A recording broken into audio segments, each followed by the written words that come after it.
Hello everyone, it's me Jenny. I'm back in front of the curtain, which means that it's another D&D show thing. Woo! And a lot of you are probably getting bored of D&D stuff, but I promise after this episode and the one I film afterwards, there will be a little break because I'm actually caught up on D&D news until I actually play some more D&D, so yay! So for D&D and me, my game currently, I've just had my third session of 4 sessions in my 4-part arc, and this session was a really interesting session for me because I've been trying different things each time. As a new DM, I'm trying to learn and try different styles each episode. So with the first session, it was very much a NPCs getting to set the universe, setting the world, trying to set up the future plots, getting the players to choose which path they want to go down. The second one was very much an environment-based combat game. So they spent the entire game going through rooms. I had a map of each level of the house they were going through, plotting their attacks, having enemies pop in and out, which actually so far has been the most fun of the 3 sessions that I've run, just because it was so much more controlled. I could really play in the environment rather than having to keep it all in my head. I had it all on paper. This one, my third part, I tried to do something new and exciting, something that I haven't actually seen done before. In Matthew Mercer's game, Critical Role, he has a whispers thing that he does, where basically if he wants to give a player a secret note, like they perceive something that the rest of the team doesn't, or something happens like they get charmed and he doesn't want the rest of the party to be aware of it, he'll go over and whisper to them. I'm not really in a group where that is such a prevalent thing, like I don't know them well enough to go up and whisper in their ear, so what I did was I gave them all a piece of paper at the beginning of the game, and so I could charm them later. The thing is, I shot myself in the foot as a new time DM basic fault is that they said at the end of last game that they were going to take a short rest rather than a long rest. And then I was going to give them a boss which was going to take them all down to quite a low standing, so at the beginning after their first combat they were going to have to sleep. That was my aim. However, they at the beginning of the game said, "Oh no, we're taking a long rest now," and I said, "Sure, why not," without thinking about it.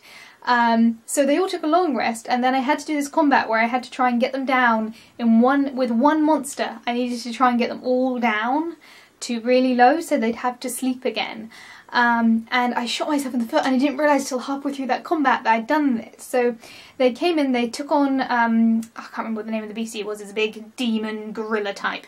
They came into this little room, they took on this demon gorilla. I kept on having to up his hit points and up his AC in order to try and keep the combat going long enough to get everyone down to relatively low and get them to expel their spells and all those sort of things, and completely failed. And so then what happened was we had to move on to the next part, which is the building collapses around them, so I managed to work that in a little bit. I had this enemy like crack the floor of this already very damaged house that they're in, so they have to escape through the trapdoor into the catacombs. And they all went into the catacombs. They cast flight, which was really annoying because then they took no more damage from falling, so they still didn't want to rest. And then I had them wander around and I just kind of wasted a lot of time. I had them roll a lot of survival checks, which were quite high AC because they were in catacombs, which were very crowded and very wiggly, so they didn't really manage to get anything done.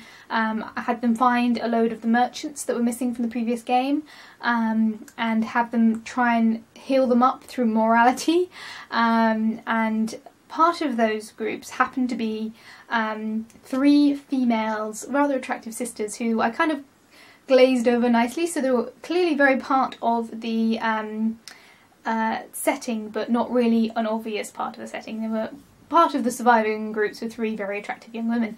And then finally I managed to get them all to go to sleep, at which point I asked everyone to secretly roll a wisdom save and write it down on their piece of paper with their name on it, and then I collected all their names, and only one of them failed their wisdom save, which meant that the warlock was charmed. And it turned out that those 3 women were actually 3 I kept saying harpies, I mean succubuses, who can charm people in their sleep.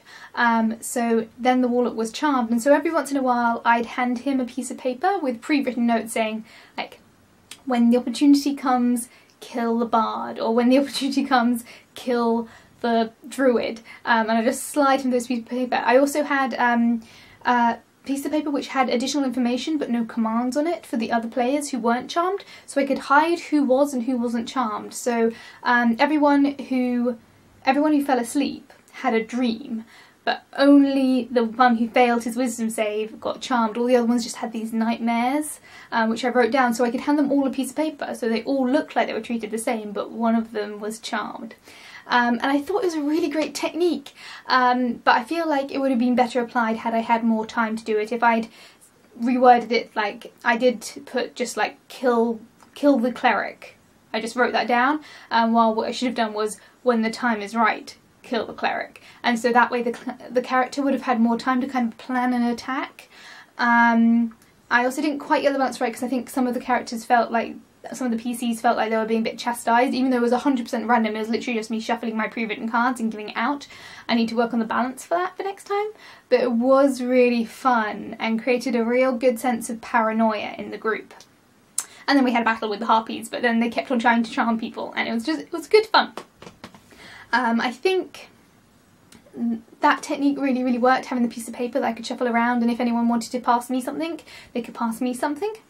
Because I will give them pieces of papers to write down. None of those were used, but I think it'll be a good technique for the future. I'm thinking the next sessions, I'm not going to be DMing, I'm going to be playing.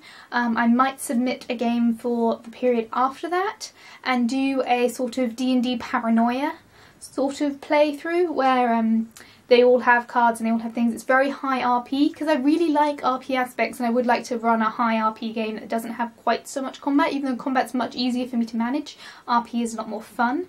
So I think maybe for my next session I'll pitch a really high RP one, but with psychological aspects, so I can do the passing of the paper and maybe only put characters that the PCs have created into Texture of the World. Only people from their backstories will come in. Something like that. Either way, it was fun, it was a nice technique. I think my players kind of enjoyed it, but again, I think that technique, that I don't know, game mechanic would be more useful in a long running campaign rather than just a one episode shot in the middle of a 4-parter.